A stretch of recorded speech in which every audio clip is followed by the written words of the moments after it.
Baik, kita mulai pembahasannya ya.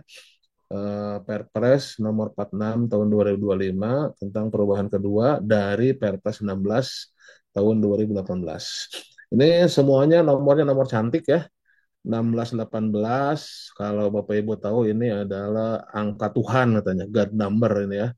Jadi 1,618 itu adalah perbandingan angka Fibonacci dari angka Fibonacci yang N dibagi N-1 gitu ya. Jadi semua alam, semua benda alam, bahkan tubuh kita itu ada perbandingan seperti dari tangan, jari tangan ke siku, sampai dibandingkan dengan jari tangan ke sendi kita pertama itu perbandingannya pasti 1,618. Rumah siput ya, daun segala macam itu semesta itu 1,618. Jadi ini angka Tuhan ini ya. Mudah-mudahan Tuhan menolong kita dalam pengadaan ya. Kemudian Perpres 1221 ya, 12 tahun 2001 juga itu angka malaikat katanya itu, karena 12 itu adalah Tuhan dan malaikat gitu. Nah, ada juga yang mengatakan Wiro Sableng itu 212 ya, tapi itu mitos ya seperti itu. Nah, kalau 46 2025 ini katanya 46 itu angkanya Valentino Rossi ini katanya.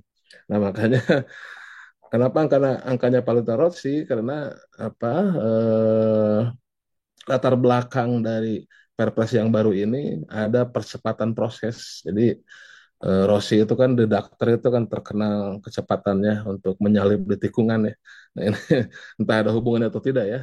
Tapi intinya salah satu latar belakang dari keluarnya Perpres ini adalah percepatan proses ya PBJ dengan inovasi dan simplifikasi alur pengadaan.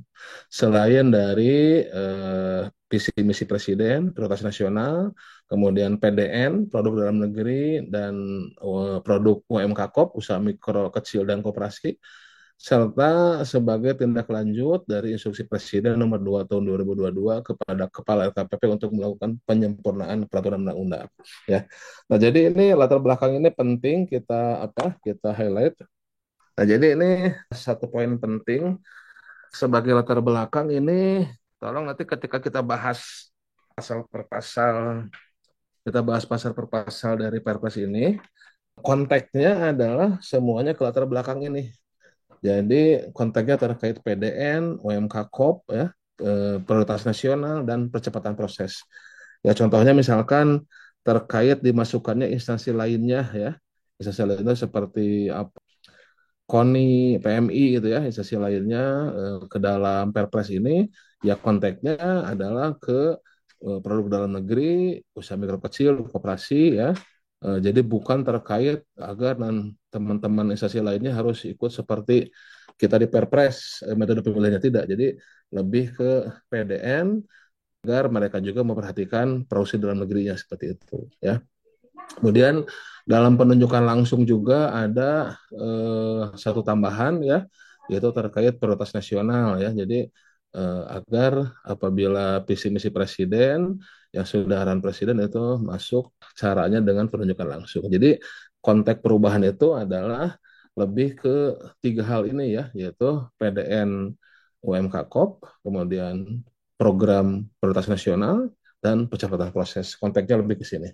Nah, ini seperti gambaran seperti ini tadi, jadi pokok-pokok perubahan itu lebih ke percepatan proses pengadaan dan inovasi ya, yang di kanan bawah ya.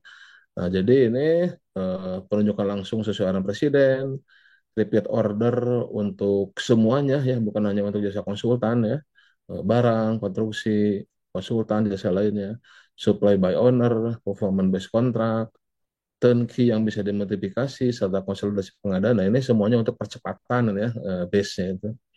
Afirmasi kebijakan, nah ini ya, PPDN ya, P3DN, peningkatan penggunaan produksi dalam negeri. Ada layering ya, biasa angka 40% TKDN plus BMP, ya itu menjadi prioritas pertama untuk TKDN-nya di atas 20%. Nanti kita lihat ya. Semuanya konteksnya adalah ke sini ya, ke percepatan, ke PDN ya. Kemudian juga penggunaan katalog elektronik ya, penggunaan katalog elektronik ini juga sama ya, akan bisa lebih cepat ya. Nah nanti e-purchasing itu wajib ya, apabila sudah ada dalam katalog elektronik ya barang jasanya. Nah, ini tentunya ya e-purchasing mengutamakan penggunaan dalam negeri ya. Untuk instansi pemerintah lainnya ya, pemerintah desa juga ya. Nah, ini konteksnya lebih ke penggunaan proses dalam negeri. Kemudian juga nanti pelaksana swaklola juga bisa menayangkan produknya dalam kotak elektronik ya, meskipun masih diberikan waktu ya seperti itu. Nah, itu gambaran umumnya ya. Kemudian ini outline-nya ada 15 bab. Ya ini silahkan nanti bisa dihitung ya. Intinya tidak terlalu banyak lah perubahannya ya. 60, sekitar 61 perubahan ya. Seperti itu. Ketentuan umum, nah di awal ini ada penambahan definisi, ada penegasan ruang lingkup, kemudian penyusunan regulasi dan mekanisme pembayaran ini yang dua ini terakhir nanti ya.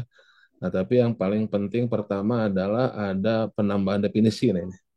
Penambahan definisi ini ada institusi lainnya dan ada pemerintah desa yang masuk ke dalam Perpres ini. Ya, maksudnya apa nih? Institusi lainnya ini contohnya ya seperti PMI ya, Palang Merah ini ya, Pramuka ya, KONI gitu ya. Nah, ini masuk ke dalam lingkup di Perpres ini. Jadi institusi lainnya adalah institusi yang menggunakan APBN dan atau APBD selain KL, Kementerian Lembaga, Pemerintah Daerah, Pemerintah Desa, BUMN, BUMD. Nah, ini juga masuk juga. Tapi ini tadi konteksnya itu adalah dalam penggunaan PDN ya, produksi dalam negeri ya, dan produk dari usaha mikro kecil dan koperasi ya. Nah, tapi untuk apa? Untuk proses bisnisnya, untuk pelaksanaannya, nah nanti kita bahas ini tetap aja itu silakan bisa mengatur sendiri ya, tersendiri. Jadi bisa menggunakan peraturan direktur, peraturan kepala koninya gitu kan seperti itu ya.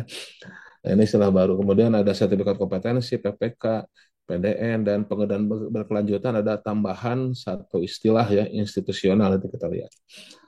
Nah ini tadi bahwasannya ada penambahan lingkup ya, yaitu perangkat daerah, institusi lainnya, pemerintah desa. Nah juga pemerintah desa dan institusi lainnya, tadi konteksnya itu bukan harus mengikuti seperti pemilihan penyedia dalam pasal 38 ya, tapi konteksnya nanti lebih ke penggunaan PDN dan usaha mikro kecil dan koperasi. Kalaupun nanti mengikuti apa sistem di yang kita sudah berjalan ya, sistem STPS itu waktunya ya masih berjalan ya, berproses semuanya seperti itu. Jadi ada penambahan lingkup ya pertama ini. Ini contoh sosial lainnya ya. Pramuka, Palang Merah, KONI ya. Nah, seperti contoh KONI ya yang kemarin juga banyak kegiatan ya mendapatkan hibah misalkan dari APBN. Nah, itu sebetulnya bisa diatur dengan aturan dari ketuanya, ketua atau kepala ya KONI itu ya. Ataupun BUMN, BUMD juga BUMD itu bisa mengatur sendiri ya BLU ya. BLU itu bisa mengatur sendiri. Nah, namun ini terkait apa PDN, TKDN-nya itu wajib diberlakukan. Nah, ini yang dikecualikan juga untuk BLU nih ya, Badan Layanan Umum ya. Nah, ini. Kemudian yang Perlem 5 ini ya, pengadaan barang jasa yang berdasarkan tarif dipublikasi secara luas ya. Bisa sudah mapan, yang luas itu dipublikasi secara luas seperti BBM, telekomunikasi, listrik ya. Kemudian yang mapan itu seperti pelatihan, hotel ya. Nah, atau pengadaan yang diatur lainnya ini tetap berlaku, tetap berlaku ya.